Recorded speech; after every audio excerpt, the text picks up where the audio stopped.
দিন নিয়ে আমি অতনু রয়েছে আপনার সঙ্গে। প্রথম যে তালিকা বেরিয়েছে এসআইআর এর পর, তাতে তিনটে ভাগ রয়েছে। এক হচ্ছে ভোটার তালিকায় কাদের নাম রয়েছে, একটা কলাম। আরেকটা কলাম হচ্ছে অ্যাডজুডিকেশন, মানে যাদের নাম বিচারাধীন। আরেকটা কলাম আছে ডিলিটেড, অর্থাৎ যাদের নাম ভোটার তালিকা থেকে ডিলিট করে দেওয়া হলো। এই যে অ্যাডজুডিকেশন মানে কাদের নাম বিচারাধীন, এই তালিকায় যাদের নাম রয়েছে তাদের মধ্যে অনেকেই টেনশানে আছেন যে সব নথি দেওয়ার পরেও কেন এরকম পরিস্থিতি। উস্তির এক যুবক, তার টেনশন এতটাই যে পরিবারের অভিযোগ তিনি গলায় ফাঁস লাগিয়ে আত্মহত্যা করেছেন সব নথি দেওয়ার পরেও। তারপরেও তার নাম কেন বিচারাধীনের কলামে রয়েছে। আমার সঙ্গে আনিসুদ্দিন রয়েছে সরাসরি। আনিসুদ্দিন, পরিবারের কি অভিযোগ? দেখো, মৃত যুবক রফিক গাজীর পরিবারের পক্ষ থেকে যেটা দাবি করা হচ্ছে যে এসআইআর প্রক্রিয়ায় একাধিকবার তিনি তার নথি জমা করেছিলেন, কিন্তু গত 28 তারিখে যে ভোটার তালিকা প্রকাশ করা হয়েছে সেখানেই তার নামের পাশে কিন্তু যে বিচারাধীন রয়েছে এমনটাই কিন্তু আসে, এবং এরপর থেকেই তিনি চিন্তিত ছিলেন। তিনি পরিবার সহ প্রতিবেশীদের কাছে কিন্তু এ নিয়ে একাধিকবার জানান যে তার নামের পাশে এরকম বিচারাধীন রয়েছেন, ফলে তাকে অন্যত্র পাঠিয়ে দেওয়া হতে পারে, তার কি হবে এ নিয়ে কিন্তু তিনি চিন্তিত ছিলেন। এবং পরিবারের পক্ষ থেকে যেটা বারবার দাবি করা হচ্ছে, গতকাল বাড়িতে যখন সন্ধ্যায় কেউ ছিলেন না সেই সময় বাড়ির মধ্যেই কিন্তু গলায় ফাঁস লাগিয়ে আত্মহত্যা করেন। এরপরেই পরিবারের লোকজন জানতে পারলে তাকে উদ্ধার করে স্থানীয় হাসপাতালে নিয়ে গেলে তাকে মৃত বলে জানানো হয়। অন্যদিকে তার দেহ পুলিশ মর্গে পাঠানো হয়েছে ময়নাতদন্তের জন্য। তবে এই ঘটনায় সরব হয়েছে স্থানীয় তৃণমূল নেতৃত্ব। তাদের যেটা দাবি যে যেভাবেই নির্বাচন কমিশন যেভাবে হঠকারিতা করে এই এসআইআর প্রক্রিয়ায় কাজ করছে, তার ফলে কিন্তু রাজ্যে একাধিক মৃত্যুর ঘটনা সামনে এসছে, এবং এই আবারও মৃত্যুর ঘটনা এ নিয়ে কিন্তু তৃণমূল কংগ্রেসের সর্বভারতীয় সাধারণ সম্পাদক অভিষেক বন্দ্যোপাধ্যায় তিনি স্থানীয় তৃণমূল নেতৃত্বকে নির্দেশ দিয়েছেন যে মৃতের পরিবারের পাশে থাকা এবং তাদের যে সব ধরনের যে সাহায্য করার কিন্তু আশ্বাস দিয়েছেন। এবং এই ঘটনায় রীতিমতো শোকস্তব্ধ হয়ে পড়েছে গোটা পরিবার, কারণ পরিবারের একমাত্র রোজগারে ছিলেন রফিক গাজী, আর তার মৃত্যুর ফলে কিন্তু অনেকটাই অসহায় হয়ে পড়েছেন পরিবারের লোকজন। নির্বাচন কমিশনের বিরুদ্ধে কিন্তু ইউসি থানায় অভিযোগ দায়ের করেছেন। এবং শুনবো আনিসুদ্দিন, সঙ্গে থাকো। আগে কিছু বলতো নেই, শহরের জন্য খালি ওই মাঠটা আসতেও ধরে নিয়ে যাবে, আমার কেটে ফেলে দেবে বলে কালকে দুটো চাড়ালেন নে আর খামারে পেটে তার গোলায় দড়িয়ে দেবে এই শহরের কাগজের জন্য। বলছি যে এই ওনার 2002 ভোটার লিস্টে নাম ছিল না, আমি সব সময় বোঝাতুন বলি তুমি এরকম করোনি ভাই, মেম্বার ভাই ওরা আছে ওনারা সোদা কোথায় বলে না, ওরা আমার সব তুলে পার করে দেবে, আমি তার আগে গোলায় দড়িয়ে মরে যাই। আনিসুদ্দিন, পরিবার তো নির্বাচন কমিশনের বিরুদ্ধে অভিযোগ জানাচ্ছে, বিএলও কে জানানো হয়েছে, বিএলও কিছু বলছেন এ প্রসঙ্গে? দেখো, আমরা পরিবারের সঙ্গে কথা বলি। পরিবারের লোকজনের যেটা দাবি করা হচ্ছে যে এসআইআর প্রক্রিয়ার এর আগে, অর্থাৎ এই যে ভোটার তালিকা প্রকাশের আগে কিন্তু একাধিকবার নথি জমা করেছিল ওই রফিক আলী গাজী, কিন্তু তারপরেও তার নামের পাশে এই বিচারাধীন থাকায় তিনি চিন্তিত হয়ে পড়েন, এবং যার ফলেই তিনি গলায় ফাঁস লাগিয়ে আত্মহত্যা করেছেন বলে দাবি করেছেন। এবং এই ঘটনায় কিন্তু নির্বাচন কমিশনকে কাঠগড়ায় দাঁড় করিয়েছে পরিবারের লোকজন, কারণ নির্বাচন কমিশনের এই হঠকারিতার কারণেই তাদের এই পরিবারের সদস্যকে হারাতে হয়েছে। এবং এই ঘটনার তদন্ত করে একেবারেই নির্বাচন কমিশনের বিরুদ্ধে যাতে দৃষ্টান্তমূলক ব্যবস্থা নেওয়া যায় তার দাবি জানিয়েছে পরিবারের লোকজন। ধন্যবাদ। এসআইআর তো কদিন ধরে পুরো এত ভেঙে পড়েছে, আমাদের কাছে গিয়ে খালি জানতো যে কি ব্যাপার, আমার নাম কি করে ফিরে এলো, আমি এত কাগজপত্র সব জমা দিলাম, তাহলে আমাকে ধরে নিয়ে যাবে, আমি কি করে বাঁচবো, কি করে আমার বাচ্চাদের নিয়ে খাবো। কারণ ও একাই একমাত্র রোজগারে ভ্যান চালিয়ে খেত, যদি আমি চলে যাই তাহলে আমার এই যে 4 জন বাকি কি করে বাঁচবে, কি করে খাবে। ওদিকে পূর্ব বর্ধমানের জামালপুরের শেখ ইব্রাহিমের বয়স 100 পেরিয়েছে। পরাধীন ভারতে জন্মেছিলেন, স্বাধীন ভারতের প্রথম ভোট থেকে ভোট দিয়ে আসছেন, কিন্তু এবারের ভোটার তালিকায় তার নাম বিচারাধীন না। শেখ ইব্রাহিমের এই পরিস্থিতি কেন? শেখ ইব্রাহিমের বাড়িতে তো শুনানির জন্য যাওয়া হয়েছিল, তারপরেও। আমার সঙ্গে শরদিন্দু রয়েছে। শরদিন্দু, কোথাও যদি সমস্যা হয় তার জন্য হিয়ারিং, তো সেই হিয়ারিংয়ে শেখ ইব্রাহিমের বাড়িতেও যাওয়া হয়েছিল, তারপরেও নথির যদি কোনো গড়বড় থেকে থাকে তাহলে বিএলও নিশ্চয়ই শেখ ইব্রাহিমকে বলতেন, কিন্তু সেসব কিছুই হলো না। এখনো পর্যন্ত বিচারাধীন রয়ে গেছে নাম। কেন, কিছু জানা যাচ্ছে? অতনু, ওই জামালপুরের 32 বিঘা গ্রামের বাসিন্দা শেখ ইব্রাহিমের খবর আমরা বারে বারে দেখিয়েছিলাম। এবং এই 104 বছর বয়সী ব্যক্তিকে শুনানিতে বিডিও অফিসে ডেকে পাঠানো হয়েছে, সেই খবর আমরা নিউজ 18 বাংলায় করেছিলাম। এবং সেই খবরের পর তার জেরে তার বাড়িতে প্রশাসন, নির্বাচন দপ্তরের আধিকারিকরা, বিএলও সহ সবাই গেলেন। তারা যাবতীয় নথি সংগ্রহ এবং যাচাই করলেন এবং তারা এলেন এবং আশ্বস্ত করে গেলেন যে না, কোনো সমস্যা থাকবে না। তারপর তাকে আর কিচ্ছু জানানো হয়নি, অথচ তালিকায় দেখা যাচ্ছে তার নাম বিবেচনাধীন। এখন ওই বৃদ্ধ তিনি বলছেন যে 104 বছর বেঁচে থাকাটা কি অপরাধ? কারণ তিনি প্রথম যে নির্বাচন হয় স্বাধীনতার পর, সেই দিন থেকে ভোট দিচ্ছেন এবং গত নির্বাচন পর্যন্ত ভোট দিয়েছেন, অথচ তার নাম বিবেচনাধীন। পরিবারের লোকেরা সকলেই বলছেন যে 104 বছর বয়সের এক ব্যক্তির ওপর প্রশাসন যখন মানবিক হবে, সম্মান জানাবে, তার মধ্য দিয়ে নির্বাচন কমিশন তো তাকে অসম্মান জানালো একেবারে এই পদ্ধতির মধ্য দিয়ে। তাহলে কি এই শুনানির তথ্য যথাযথ জায়গায় সেখানে উঠলো না? এই প্রশ্ন উঠছে। স্বাভাবিকভাবেই শুরু হয়েছে রাজনৈতিক চাপানুতরও। কারণ তৃণমূল কংগ্রেস বলছে বিজেপি চক্রান্ত করে এই কাজ করেছে, অন্যদিকে বিজেপির বক্তব্য যে প্রশাসনের গাফিলতি, রাজ্য সরকারের প্রশাসনের আধিকারিক তারাই নির্বাচনের দপ্তরের দায়িত্ব সামলাচ্ছে, তারা এই কাজে যথাযথ নয় বলেই এই ধরনের ভুল থেকে গেছে। সব মিলিয়ে 104 বছর বয়সী শেখ ইব্রাহিমের বক্তব্য যদি আমরা শুনি, যেখানে তিনি বলছেন বেঁচে থাকা কি অপরাধ, তিনি এবার প্রশ্ন করছেন। ওনার বয়স এখন 104 বছর। উনি দেশ স্বাধীন হওয়ার পর থেকে প্রথম যে ভোট চালু হয় তখন থেকেই উনি ভোট দিয়ে আসছেন। কিন্তু এবছর এই যে এসআইআর চালু হয়েছে, এসআইআর চালু হওয়ার জন্য আমার বাবাকে নোটিশ করে হিয়ারিংয়ের জন্য। এসে সমস্ত নথিপত্র যাচাই করে দেখে যান। সেখানে দেখা যাচ্ছে আমার বাবার নামের পাশে মানে আন্ডার জুডিকেশন লেখা আছে আর কি। একটি বুথে কতজন ভোটার থাকে? 1000 খানেক। হ্যাঁ, নদিয়ার একটি বুথে এরকমই 975 জন ভোটার, তার মধ্যে থেকে 350 জনেরই নাম বাদ। কিভাবে?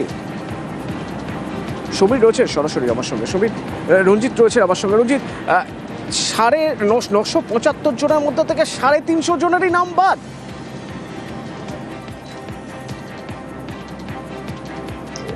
দেখো, শান্তিপুর বিধানসভা 66 নম্বর বুথ হরিপুর গ্রাম পঞ্চায়েত এলাকার ঘটনা। যেই বুথে 975 জন মোট ভোটার, তার মধ্যে থেকে 350 জনের নাম বাদ চূড়ান্ত তালিকা থেকে, এবং বেশ কয়েকজন এখনো পর্যন্ত অ্যাডজুডিকেশনের মধ্যে রয়েছে।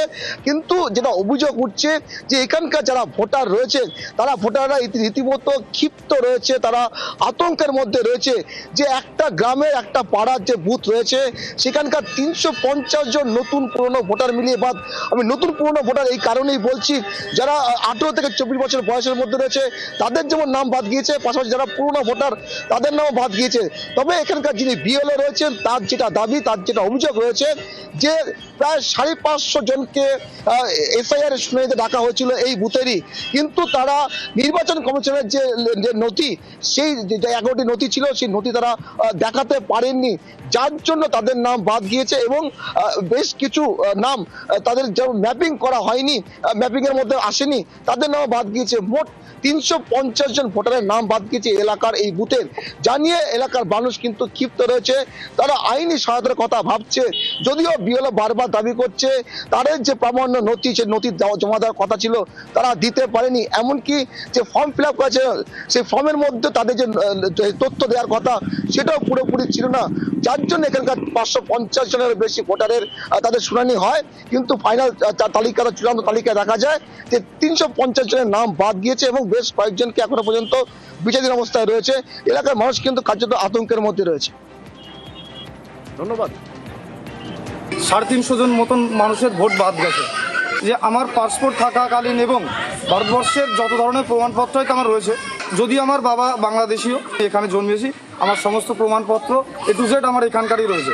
আমার তো ব্যক্তিগত ধারণা, যেহেতু এখানে বিএলও সেখানে জানিয়েছে ফর্ম 7 আমাদের বিশেষ কিছু লোকের নামে জমা পড়েছে, যেহেতু আমার সমস্ত ডকুমেন্টস থাকাকালীন আমার ভোট কেছে, সেহেতু মনে হচ্ছে আমার ব্যক্তিগত এটা চক্রান্ত করে আমাদের ভোটটা কাটা হয়েছে। 975টা ভোট ছিল, তার মধ্যে প্রায় 530টা মতো হিয়ারিং হয়েছিল।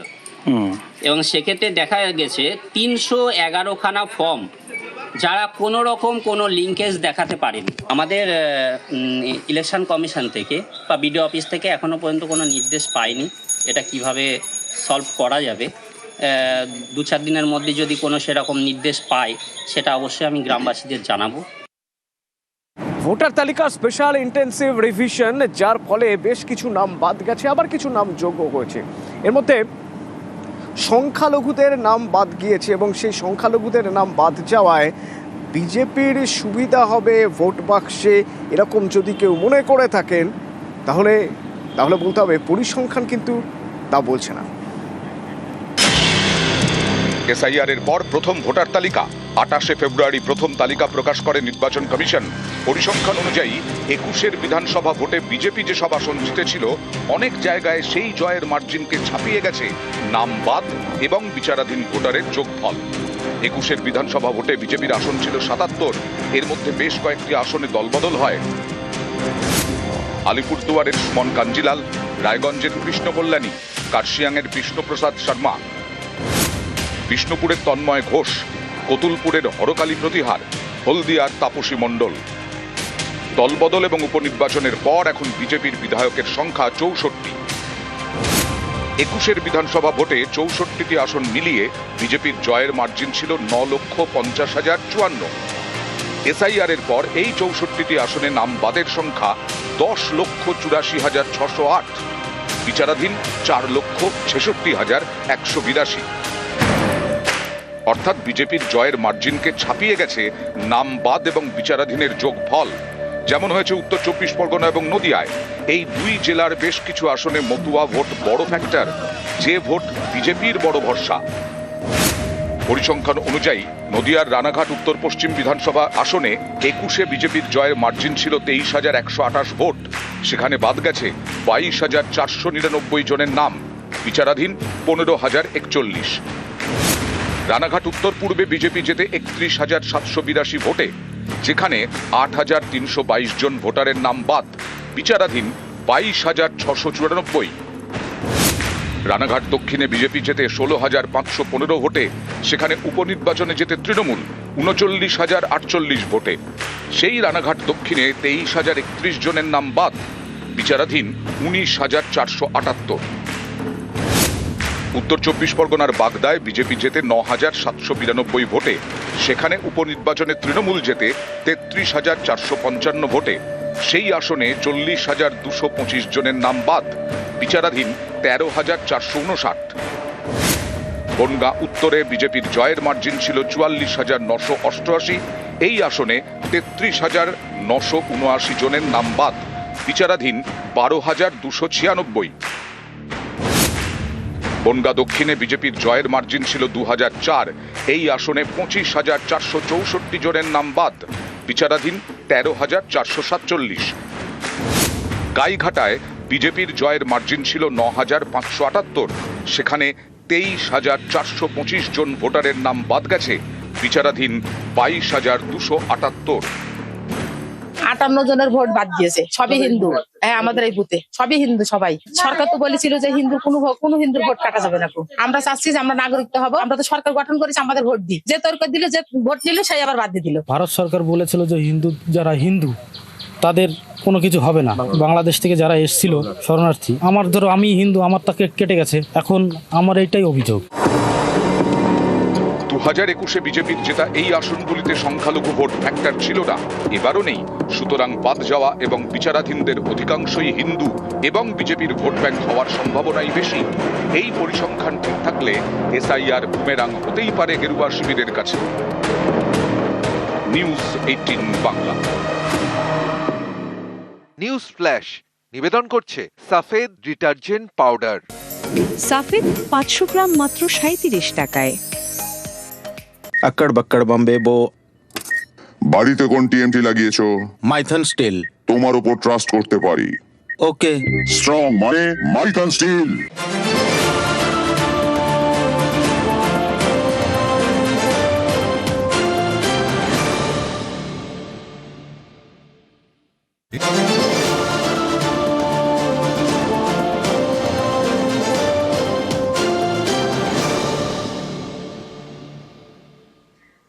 এসআইআর নিয়ে তর্ক বিতর্কের মাঝে এমন এক তথ্য উঠে এসেছে যা যথেষ্ট চাঞ্চল্যকর।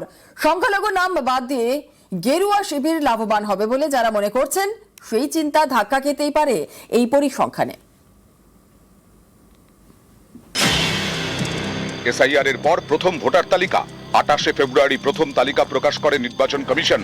পরিসংখ্যান অনুযায়ী 21-এর বিধানসভা ভোটে বিজেপি যেসব আসন জিতেছিল, অনেক জায়গায় সেই জয়ের মার্জিনকে ছাপিয়ে গেছে নাম বাদ এবং বিচারাধীন ভোটারের যোগফল। 21-এর বিধানসভা ভোটে বিজেপির আসন ছিল 77, এর মধ্যে বেশ কয়েকটি আসনে দলবদল হয়। আলিপুরদুয়ারের সুমন কাঞ্জিলাল, রায়গঞ্জের কৃষ্ণ কল্যাণী, কার্শিয়াংয়ের বিষ্ণুপ্রসাদ শর্মা, বিষ্ণুপুরের তন্ময় ঘোষ, কতুলপুরের হরকালী প্রতিহার, হলদিয়ার তাপসী মণ্ডল। দলবদল এবং উপনির্বাচনের পর এখন বিজেপির বিধায়কের সংখ্যা 64।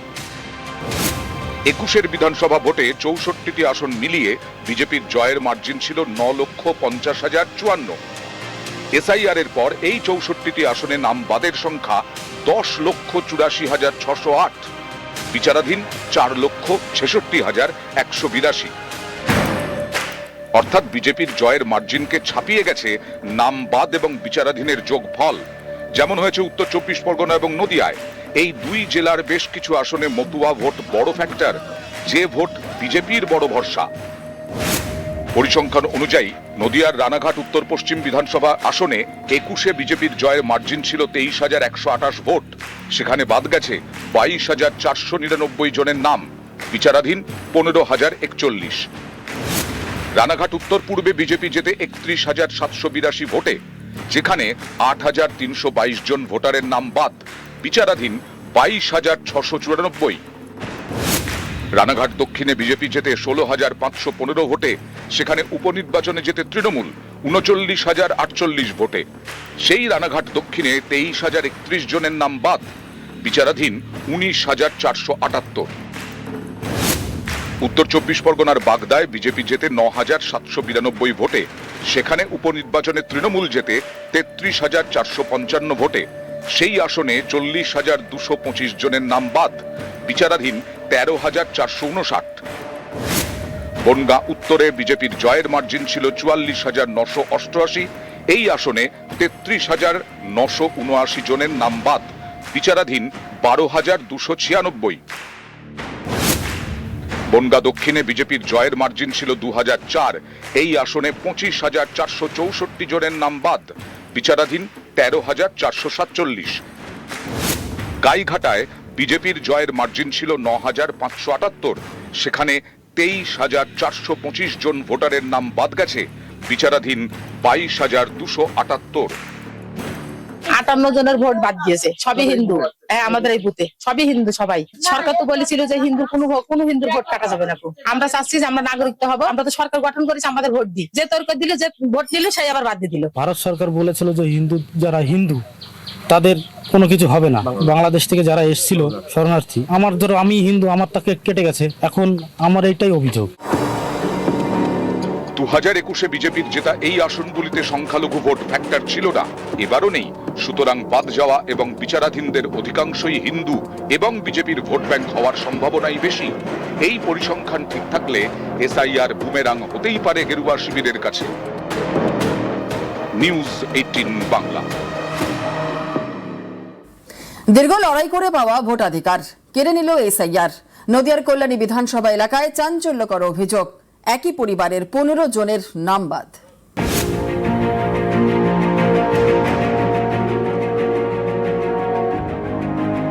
টোটাল আমাদের 15 জনা মেম্বার আছি, 15 জনাই পুরো টোটালি বাদ। আমরা তো একটা আতঙ্কে আছি যে সবকিছু পাচ্ছি, কিন্তু আমরা নিজের ভোটের অধিকার, নাগরিকত্বের অধিকারটাই পাচ্ছি না। একদিকে হুগলি আর একদিকে নদিয়া, মাঝখান দিয়ে বয়ে গিয়েছে ভাগীরথী। এই ভাগীরথীর পারে নদিয়ার কল্যাণী বিধানসভা এলাকার চরযাত্রা সিদ্ধি। এখানকার মাহাতো পরিবারের দাবি, তাদের বাড়িতে 15 জন ভোটার। এসআইআর এর পরে 15 জনেরই নাম ভোটার তালিকা থেকে বাদ গিয়েছে। 15 জন, 3 ভাইয়ের ফ্যামিলি পুরো ভোটার তালিকার নাম ছিল টোটাল বন্ধ, আউট করা, ডিলিট হয়ে গেছে। নদিয়ার চরযাত্রা সিদ্ধি, হুগলি লাগোয়া গ্রাম। মাহাতো পরিবারের দাবি, আগে তারা হুগলি জেলার ভোটার ছিলেন। 1984 সালে ভোট দেওয়ার পরে জানানো হয় তারা নদিয়ার ভোটার, হুগলিতে আর ভোট দিতে পারবেন না। এরপরে দুই জেলার প্রশাসনের কাছে গিয়ে সমাধান না মেলায় কলকাতা হাইকোর্টের দ্বারস্থ হন। মাঝের বেশ কয়েক বছর ভোট দিতে পারেননি। 2009 সালে তাদের নদিয়ার ভোটার তালিকায় নাম ওঠে। अक्कड़ बक्कड़ बम्बे बो বাড়িতে কোন টিএমটি লাগিয়েছো? মাইথন স্টিল। তোমার উপর ট্রাস্ট করতে পারি। ওকে।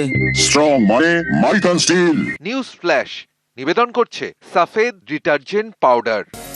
সাফেদ 500 গ্রাম মাত্র 37 টাকায়।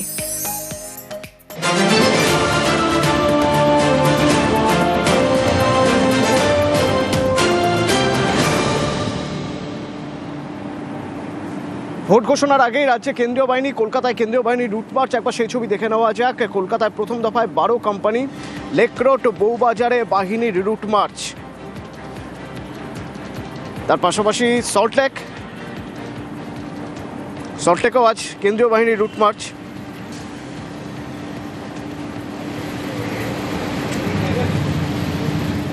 বউবাজারে সকাল সকাল রাস্তায় কেন্দ্রীয় বাহিনীর রুট মার্চ।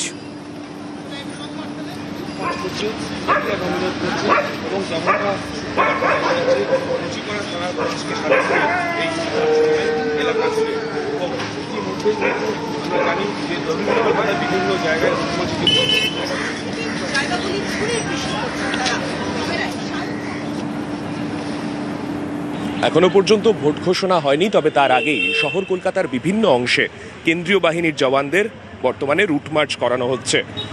ভোটের আগে ভোটাররা যাতে নির্বিঘ্নে ভোট দিতে যাওয়ার সাহস পান সেই বিষয়ে ভোটারদেরকে আশ্বস্ত করা এবং গোটা এলাকা, যে এলাকায় তারা পরবর্তীতে পোস্টেড থাকবেন সেই এলাকাগুলো সম্পর্কে একটা সম্যক ধারণা তাদের মধ্যে তৈরি করা এবং কোন কোন জায়গাগুলো মূলত সেন্সিটিভ সেই সমস্ত জায়গা সম্পর্কে একটা ধারণা তৈরি করার জন্যই মূলত প্রত্যেকবার নির্বাচনের আগে আমরা দেখে এসেছি রুট মার্চের ছবি।